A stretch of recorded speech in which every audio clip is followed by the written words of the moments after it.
नमस्कार, आप सभी का स्वागत है योग और स्वास्थ्य पर आधारित हमारे इस बेहद खास कार्यक्रम स्वस्थ विचार में। मैं हूं आपके साथ आपका साथी विकास।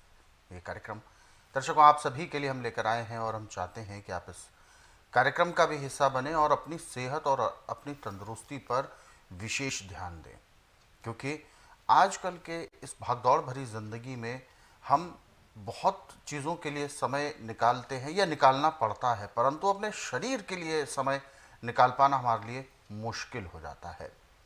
शरीर को आराम देना भी ज़रूरी है, भोजन भी ज़रूरी है, इसी तरीके से शरीर के लिए व्यायाम भी ज़रूरी है, खान पान भी ज़रूरी है।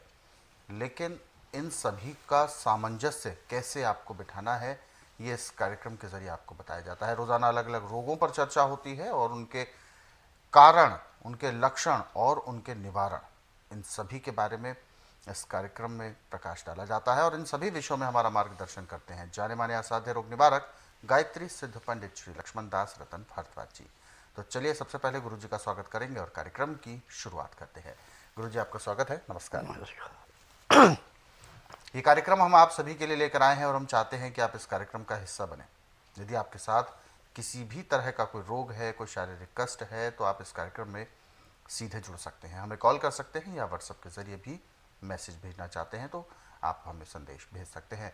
और साथ ही साथ आपको याद दिलाते हैं कि कॉपी पेन भी साथ में आप अवश्य लेकर बैठें जब भी आप इस कार्यक्रम को देखने बैठते हैं। तो चलिए शुरू करते हैं आज के मुख्य विषय पर चर्चा। गुरु जी, आज के इस अंक में हम बात करने जा रहे हैं जिगर की सूजन को लेकर। जिगर में विकार कई तरह के हो सकते हैं, कभी दर्द होना या और भी बहुत सारी चीज़ें, लेकिन सूजन जो होती है ये इंटरनल प्रॉब्लम होती है। अंदरूनी तौर पर क्यों ऐसी समस्याएं आती हैं उस पर विचार डालेंगे और इससे नुकसान क्या क्या है। देखिए, जब हम जीव को अच्छा चुटकुरापन बनाते हैं जी। और हमें इस बार के बारे में कोई जानकारी नहीं है कि कौन सी चीज़ हमें लाभ करे, कौन सी नुकसान करेगी। अभी आपने चिकनाहट ली है और आपको प्यास लगी, आपने पानी पी लिया ऊपर से ठंडा। वो चिकनाहट लीवर पे ऐसे बैठी जैसे खड़े पानी पे काई जमती है।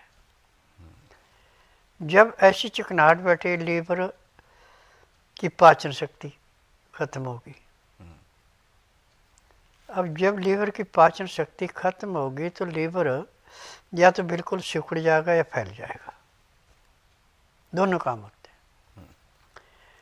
अब सूजन आ गई। अब इसका इलाज पूरे संसार में, मेडिकल में, आयुर्वेद यूनानी में बिल्कुल नहीं है, मैं दावे से कहता हूँ। परंतु यहाँ जिस दिन आएंगे उसी दिन रोगी को कम से कम 15% आराम तो परमानेंट मिलेगा। 15 दिन की दवाई से 50 से 60% आराम मिलेगा। 1 महीने से पूर्ण रूप से स्वस्थ होगा, दवाइयाँ बंद हो जाएगी। मेरे आश्रम की दवाई सारी को नहीं खानी पड़ती। मेरी अपनी फार्मेसी दवाइयाँ बनाने की, दवाइयाँ रजिस्टर्ड है, पेटेंट है, इनका साइड इफेक्ट कोई नहीं है। और सबसे बड़ी बात यह है कि मेरे पास वही रोगी आता है जो परहेज कर सके। जिसके बस का परहेज नहीं है उसको दवाई नहीं देते।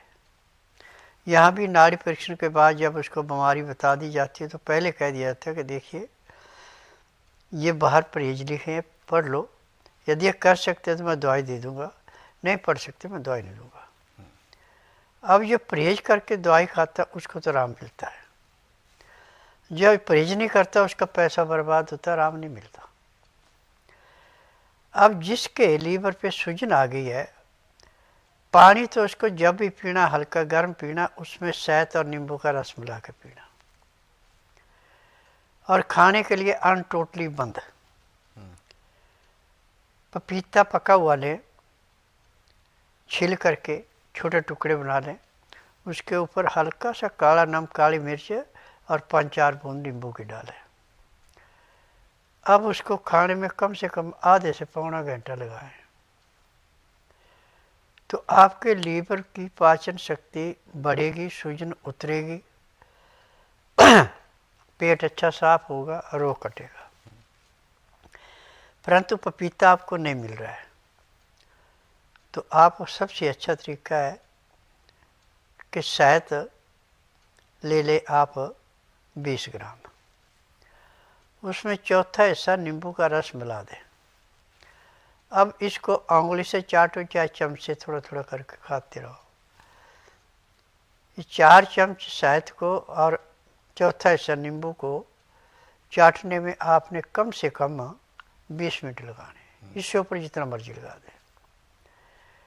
ऊपर से गुनगुना पानी पीना है, चाहे 1 गिलास पिए चाहे 2 गिलास पिए, वो आपकी इच्छा है।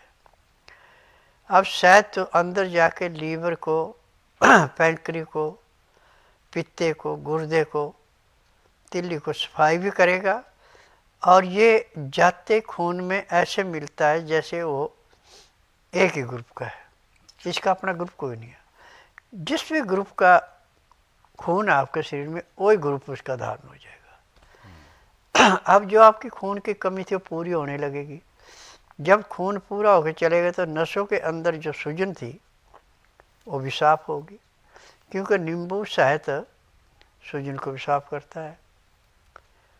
अच्छा, आपके पास शायद नींबू भी नहीं है तो फिर आपको थोड़ी सी तपस्या करनी पड़ेगी। आप सिंधा नमक ले लें 5 ग्राम और 2 गिलास पानी में इसको मिला करके और इसके अंदर सेला मिश्री मिला दें।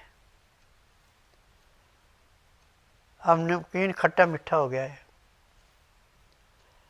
अब इसको 2 गिलास को पीने में आप 1 घंटे का समय लगाएंगे। उसके बाद आपको पेशाब भी खुल के आएगा, लैट्रिन भी खुल के आएगी। अब जो आपने नमक डाला और सेला मिश्री या शहद मिलाया, नींबू का रस मिलाया, ये अंदर जाके जैसे मैले कुचैले कपड़े को गर्म पानी में सोडा डाल के साफ़ करते हैं, ऐसे लीवर को साफ़ करेगा। पैंक्री से साफ़ करके इंसुलिन बनाएगा। पित्ते में जो तेजाब बढ़ा था उसको नॉर्मल करेगा। पेट में जो जाम लगा था उन नसों को भी खोलेगा और गुर्दे की जाके सफाई करके तिल्ली को शुद्ध खून देगा। जब तिल्ली को शुद्ध खून मिलेगा वो दिल को देगी, दिल को ऑक्सीजन मिली, रोग खत्म हो गया। और जब आपको प्यास लगी है, पानी जब भी पिए हल्का गर्म पानी पिए और उसमें शहद और नींबू का रस जरूर मिलाएं, तो आपको पूर्ण लाभ होगा।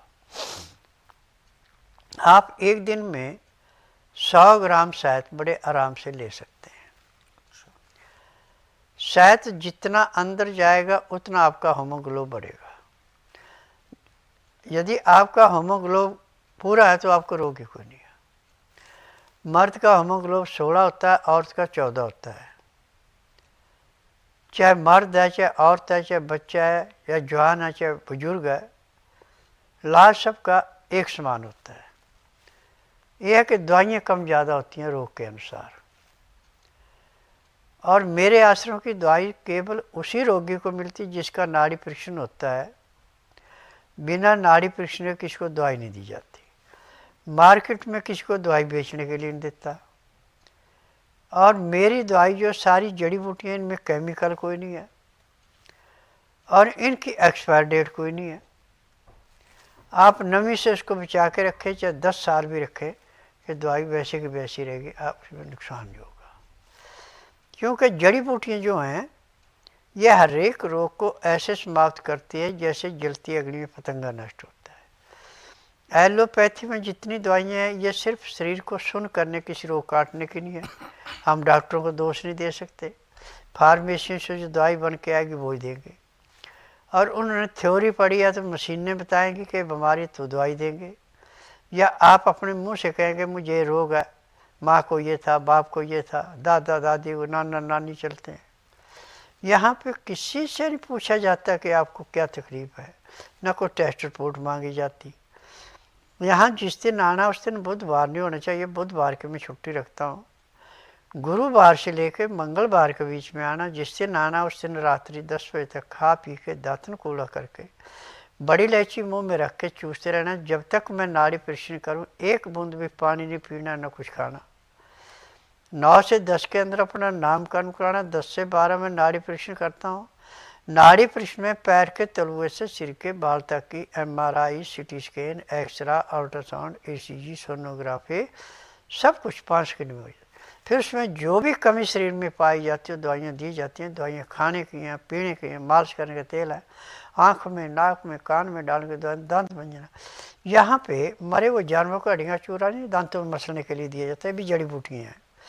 यदि आप नियम से दवाई खाते हैं, परहेज करते हैं, तो जिस दिन आप आएंगे, रोग चाहे कितने पुराने से पुराना, 10 से 15% आराम तो हर एक को मिलता है।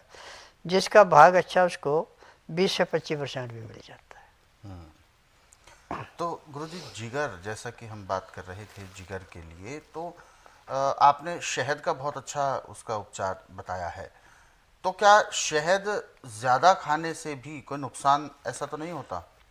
शायद कभी नुकसान करता नहीं। संसार की ये वस्तु है कि आग में शहद जलता नहीं, पानी के अंदर अपने आप ही घुलता नहीं, और जैसे गले से नीचे उतरता है तो इसको लीवर को पचाने की जरूरत नहीं पड़ती। जिस ग्रुप का खून है उसमें जाके मिल जाता है और लाभ ही लाभ करता है, नुकसान नहीं करता।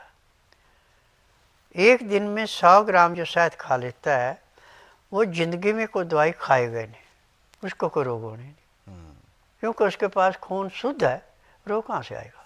बिल्कुल। तो दर्शकों, आप भी इस बात का ध्यान रखें कि आपको अपने खान पान को कैसे व्यवस्थित करना है, किन उपचारों को करने से आप बेहतर रह सकते हैं, आपका जो भोजन है उसमें कौन कौन सी चीज़ें शामिल हों, इन सभी छोटी छोटी बातों को आपने ध्यान रखना है, तभी आप अपने आप को निरोगी और स्वस्थ बना पाएंगे। और जैसा कि आपको पता ही है, और अभी गुरुजी ने जो नुस्खे उपचार बताए हैं इनको आपने लिख ज़रूर लिया होगा यदि आप कॉपी पेन लेकर बैठे होंगे साथ में। तो इसलिए जो भी दर्शक इस कार्यक्रम से जुड़ते हैं उनसे हम यही अपील करते हैं कि आप नोट करने के लिए कोई ना कोई साधन ज़रूर रख कर बैठें अपने पास, क्योंकि नुस्खे उपचारों को आप लिखते जाएं तो आपके लिए बहुत ज़्यादा बेहतर रहेगा। हालांकि ऐसे और भी बहुत सारे नुस्खे हैं, बहुत सारे उपचार हैं। अगर आप इनको पुस्तकों के ज़रिए पढ़ना चाहते हैं तो स्वस्थ विचार पुस्तकें आप घर बैठे कोरियर के माध्यम से मंगवा सकते हैं। इसके लिए आपको संस्थान के नंबरों पर ही कॉल करना होगा। और दर्शकों, यदि आप इस कार्यक्रम से अभी जुड़ना चाहते हैं, कोई भी ऐसा सवाल जो आपके जहन में है आपके शारीरिक कष्टों को लेकर, हमें कॉल करें या व्हाट्सएप के ज़रिए मैसेज भेज सकते हैं। व्हाट्सएप मैसेज में आपको लिखना है अपना नाम, उम्र, कहाँ से बात कर रहे हैं वो स्थान और पूरा सवाल।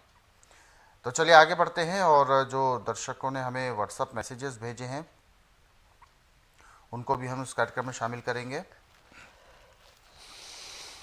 गणेश चंद जी हैं और इन्होंने अपना मैसेज भेजा है कानपुर उत्तर प्रदेश से, और इनका सवाल है, ये कहते हैं गुरुजी इनको शुगर की समस्या बहुत ज़्यादा है और बीपी इनका कभी कंट्रोल में रहा नहीं, ऐसा 5 साल से विषय चल रहा है। देखिए, जब आपका लीवर पचाएगा तो पैंक्री इंसुलिन कहाँ से बनाएगी।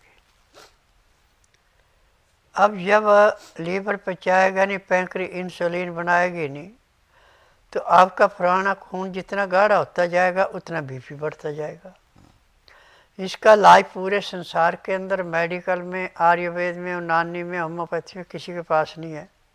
सिर्फ पैसा बर्बाद करना है।